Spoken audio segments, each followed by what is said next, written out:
All right, everybody, here I am, back at it again.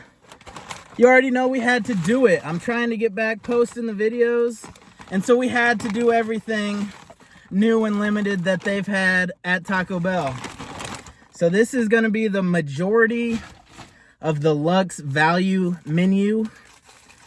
The only two things that looked limited or new that I didn't get is the chicken avocado ranch stacker and the loaded nacho fries, because I've done similar items to that recently. I feel like I remember.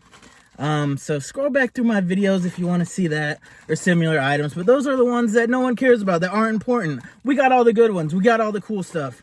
And we're out here.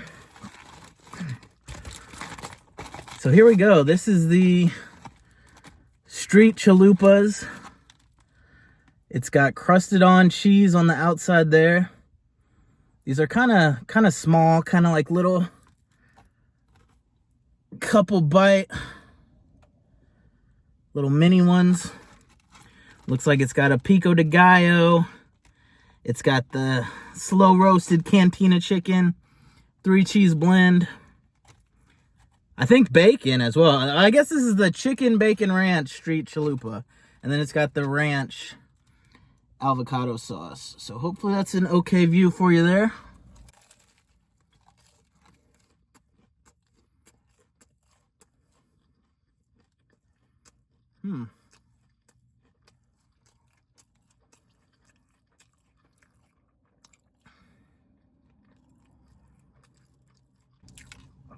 This shell is almost like a fried flatbread with the cheese melted on the outside, and it's too greasy. I like all the filling, but I feel like it would be better on just a regular soft taco shell.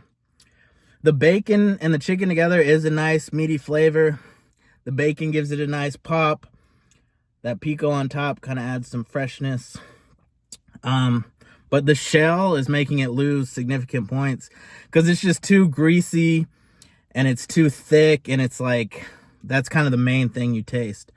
So for that reason, I think I'm giving this mid, giving that a straight up 5. I think you can skip those. There's better stock standard menu items. So we're just gonna keep reaching in the bag and see what else we've got here. All right, and we're moving right along. We got the taco salad. Nice little hard shell, crunchy bowl. Some beans and meat and lettuce and tomato and cheese in there. I guess this is something. I did get a fork, so you won't have to watch me tear this apart and try to eat it with my hands. But I feel like you're kind of supposed to break it and eat the shell with it. This is something that's hard to not eat, like super messy style. So if you're on a cute little date to Taco Bell, do not order this. That would be my suggestion.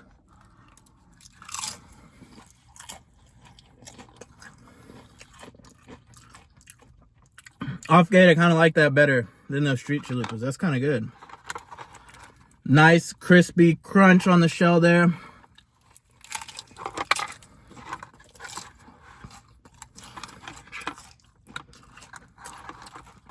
I almost do feel like it would be better as a straight tostada instead of the bowl. The bowl is just making it hard to eat. If you try to eat it with the fork, it's just going to all break apart. If you try to pick it up, it's like too messy. It's hard to get a solid bite. So I feel like this would almost be better as a straight tostada. But I do like the flavor combo on there. But yeah, here we go.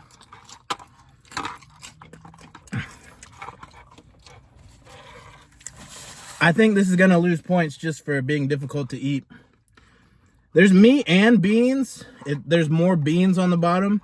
I do like their beans. If you're not a fan of their beans, this is a pretty bean forward item here.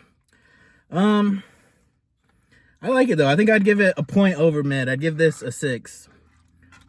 Solid little offering, but kind of too difficult to eat. And the beans are kind of overpowering the other stuff on there. So that one's nothing too high, but that's a solid one. That's a solid one. So this is gonna be the beefy potato griller here. Nice little grill marks on the outside there.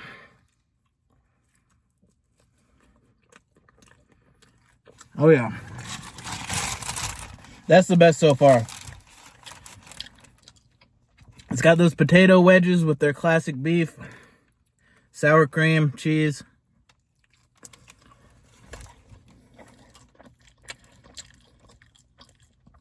I feel like any fast food place that has potatoes, sometimes they cook them really poorly and they're just hard and not good, but when they cook them right and they're actually soft, it's always tasty.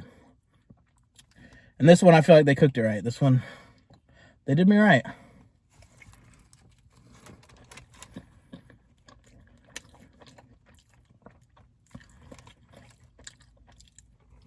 I feel like there's not a ton of depth of flavor.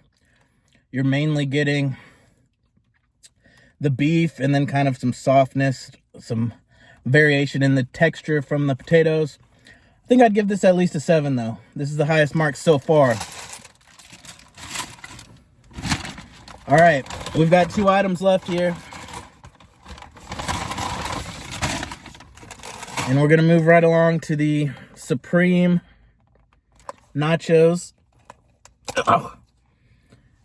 Get that off. So this is just a fat cheese dip with the pico de gallo. Looks like a little cilantro on there, some sour cream, I think some beef as well, and then just all straight nacho cheese underneath there. So this one I'm kind of hyped for, kind of excited to try this.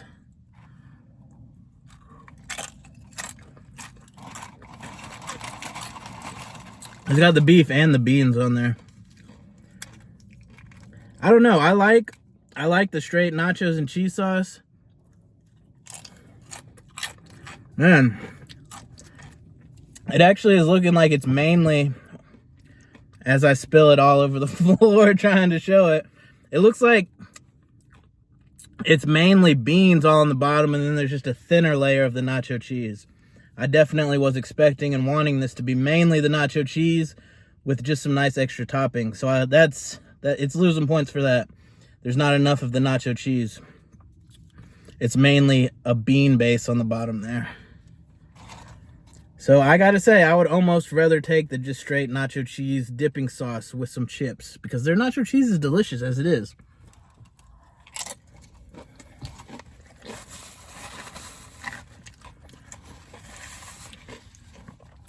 That still is good though. If you get a little bit of everything on the bite,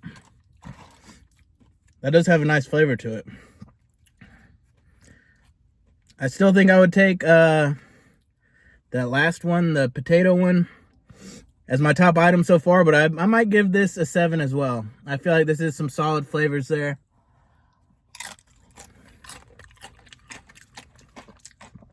It all works together. I'm getting a nice balance of all the different flavors in each bite. I feel like, again, there's too much beans. A lot of these are just too bean heavy. When they put a huge scoop of the beans, it kind of like dumbs down all the other flavors. And a lot of times it's not warm enough and you just get cold bean. And like I said, I like their beans, but it's like they need to use the right ratio in proportion to all the other ingredients.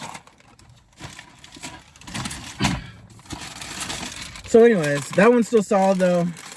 But we got to move right along to dessert. We got the dessert empanadas. You already know. One of these is like chocolate and the other one I guess is salted caramel. So this is what they came to see, baby.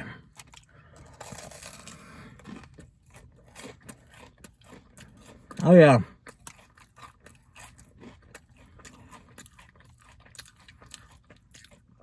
Nice fried exterior shell on that. Nice little fudge filling in there. I feel like there's almost too much breading to filling. I'd like to be able to taste the filling a little bit more.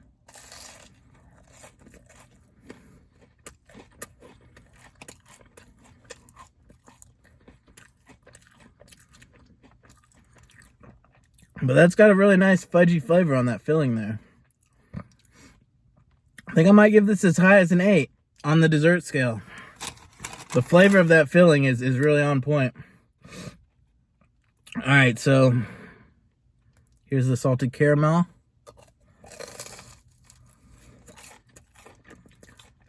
Oh yeah. I don't know. I almost like the chocolate a little more just because of how like thick and fudgy the filling was, but this filling's a little thinner, a little lighter, but it does have a really nice flavor to it.